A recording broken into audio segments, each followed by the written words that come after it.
Dios les continúe bendiciendo, queridos hermanos y amigos que nos escuchan. Le damos gracias a Dios por una oportunidad más que nos da de poder traer un mensaje diferente. Hoy en día vamos a hablar de lo que es, qué significa el canon y qué son los apócrifos y la Septuaginta. Canon viene de una raíz que significa caña de medir. Canon es aplicada a las escrituras, que significa lista de libros oficialmente aceptados que rigen la fe. En otras palabras, libros que se escogieron para ser escogidos como aceptados de la palabra de Dios. Eso se le llama canon, que estaban escogiendo unos libros y estos tienen requisitos que más adelante los voy a dar. El canon bíblico tiene dos divisiones. Primero está el Antiguo Testamento y el Nuevo Testamento. Estos dos componen un solo canon, que viene a decir una sola Biblia. Canon viene a ser como las escrituras del Antiguo Testamento y canon viene a ser el canon del Nuevo Testamento, las escrituras del Nuevo Testamento. Solamente que se dice canon es en griego. Ahora, estos dos se componen en uno, pero primeramente fue hecho el canon del Antiguo Testamento, porque Jesucristo no había venido cuando se hizo el canon del Antiguo Testamento. Después que Jesucristo vino, a los años más adelante, pues se hizo el canon del Nuevo Testamento. Porque yo he escuchado a algunos por ahí que dicen que cuando Jesucristo vino el canon no estaba hecho todavía. Pero Jesucristo habló de las escrituras. El canon ya estaba hecho. Jesucristo mismo dijo, los libros de Moisés, los libros de la ley de Moisés, los profetas y los salmos hablan de mí.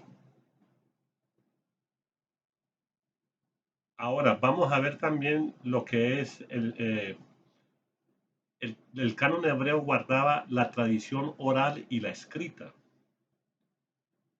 El canon hebreo, el pueblo hebreo le daba mucha importancia a aquellos escritos que traían códigos divinos, las enseñanzas como cómo comportarse personalmente. Los libros escogidos como el canon del Antiguo Testamento fueron 39 libros.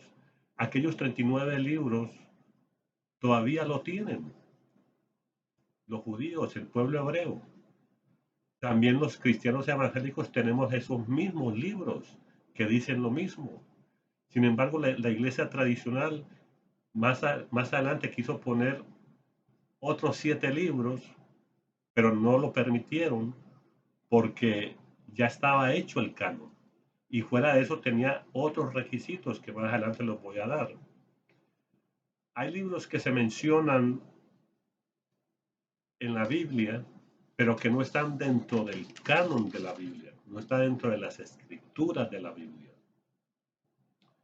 Por ejemplo, está el Pentateuco, los primeros 5 libros de la ley, que son Génesis, Éxodo, Levítico, Número y Deuteronomios.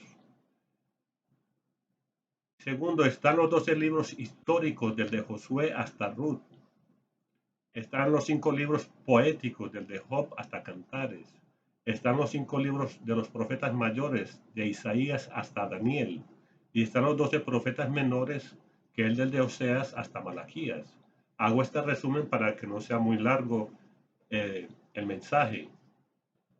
Para el canon tenían que tener 3 puntos, como dije ahorita. Primeramente tenían que ser que Dios los usó y Dios los llamó, como a Moisés, como a Elías, como a Samuel, como a David, como a Salomón. Ellos tenían que saber que estos eran hombres que se sabían que Dios los usó, que ya estaba escrito ahí. Ese era un punto, un requisito que tenía que tener. El segundo requisito era que tenía que estar escrito en hebreo y arameo. El tercer requisito tenía que ser que todos esos libros tenían que estar escritos de aquel tiempo. O sea que no servía de que si más adelante alguien quería poner otros libros que no fueron escritos en hebreo y en arameo, no servía. Y también tiene que estar escritos en aquel tiempo. Por eso La iglesia tradicional que quiso poner esos libros, los judíos no aceptaron esos libros porque no daban. Decían muchas cosas, los libros apócrifos hablan de muchas cosas que contradicen los libros inspirados por Dios. Por iniciativa de Esdras, se restauró el culto en el templo. Esdras presentó estos libros o rollos ante un concilio de 120 judíos piadosos y después ante el pueblo los presentó como los libros aceptados como canónicos. 200 años antes de Cristo se reunieron para traducir el canon del Antiguo Testamento, que estaba en hebreo y arameo, para traducirlos al griego, bajo la dirección de Ptolomeo Filadelfo. Para hacer esta traducción se reunieron 72 eruditos. Allí es donde nace la versión Septuaginta, porque viene de 72. Y entonces ellos fueron los que sellaron, como quien dice, estos 39 libros como el canon del Antiguo Testamento. Ahora vamos a ir al canon del Nuevo Testamento. El canon del Nuevo Testamento son 27 libros, hechos por los discípulos de los apóstoles, como Tertuano de Cartago, Orígenes de Alejandría y Atanasio de Alejandría. Estos libros se componen en 5 categorías. Están los 4 evangelios, que son Mateo, Marcos, Lucas y Juan. Están las 3 epístolas paulinas a las 9 iglesias y a 4 personas, que son desde Romanos hasta Segunda de Tesalonicenses. Y están las 4 personas que son Primera y Segunda Timoteo, a Tito y a Filemón. Están las 8 epístolas universales, que es del de Hebreos hasta Judas. Y está el libro profético, que es Apocalipsis. En el concilio de la Odisea, en el año 363 después de Cristo, en el concilio de Cartago, en el año 397 después de Cristo, estos 27 libros fueron canonizados como inspirados por Dios. Ahora vámonos lo que es a los libros apócrifos. Son 7 libros. En el concilio de Trento en 1546 se reunieron y escogieron estos libros para ponerlos en el canon del Antiguo Testamento, pero los judíos no lo aceptaron, porque no eran libros inspirados por Dios. Se podían tomar como libros históricos, pero no como libros inspirados por Dios. Y además la iglesia tradicional quiso poner estos libros porque a ellos les conviene, porque lo que dicen ahí les conviene a ellos, por su doctrina.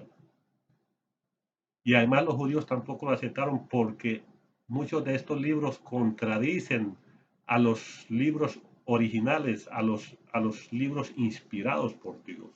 Tiene muchas cosas que contradicen. Primero ya estaba hecho el canon cuando Jesús vino. Ya estaba hecho el canon del Antiguo. Después cuando Jesús vino y murieron los apóstoles, más adelante, cuando vino el tiempo de Jesús, Jesús habló del canon o de las escrituras del Antiguo Testamento. En Lucas 24:44 Jesús dijo que era necesario que todo esto se cumpliera, todo lo que está escrito de mí en la ley de Moisés, en los profetas y en los salmos. Por eso la iglesia tradicional quiso poner estos libros, pero no lo aceptaron. Así que mayormente nosotros nos basamos, el cristiano evangélico se basa en lo que es en la escritura, solo escritura. Si nosotros estudiamos historia es para saber quién nos hizo y cómo nos hizo. Pero hay mucha gente que se enfoca más en estudiar historias que la misma palabra de Dios. ¿Qué es lo que significa la palabra de Dios? Entonces nosotros podemos darnos de cuenta de que la misma palabra de Dios nos lo dice. Primeramente Jesús lo dijo: escudriñad las escrituras porque a vosotros parece que ya tenéis la vida eterna. Y segundo, en primera de Pedro capítulo 4 versículo 11 dice: El que hable, hable conforme a la palabra de Dios. Ahora ya podemos poner estos dos canos en uno, que es la Biblia, que es para que nosotros eh, eh, aprendamos de ella, porque Dios nos habla por medio de su palabra. Y para que la pongamos en práctica, no solamente saberla, el tener conocimiento nos salva, el tener conocimiento te ayuda a la salvación, pero tampoco hay que ser ignorante, porque la Biblia dice en Salmos 32:9, no seáis como el caballo y como el mulo sin entendimiento. En Oseas 4:6 dice, mi pueblo perece por falta de conocimiento.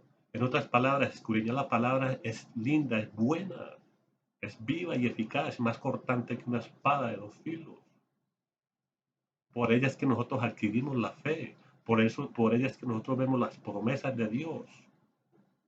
Por ella nosotros vemos que por la sangre de Cristo nosotros somos limpios de todo pecado y de toda maldad. Por ella sabemos cuál es el futuro que tenemos después de la muerte. Si le servimos a Dios o no le servimos, ¿para dónde vamos a ir? El que le sirve a Dios se va para el cielo y el que no le sirve a Dios pues se va para el infierno. Así mismo lo dice la palabra de Dios. Espero que esto haya sido de beneficio para usted, para que no se deje engañar, de que le digan muchas cosas. Y no importa de qué religión sea usted, no se deje llevar de lo que le digan allá al frente. Usted mismo lea la Biblia, estudie la Biblia. La Biblia es para que todo el mundo la estudie individualmente, para que vean que no lo están engañando a usted mismo. Pero si usted va a creer todo lo que le dicen, va a decir, bueno, si él lo dice así es porque es verdad. No, Señor. Jesucristo dijo, escudriñar las escrituras. Yo les continúe bendiciendo. Esto no es para tirarle a nadie, sino para estudiar, para aprender. Gracias a Dios, porque cada día Dios me enseña por medio del Espíritu Santo de su palabra. Dios les continúe bendiciendo grandemente. Amén.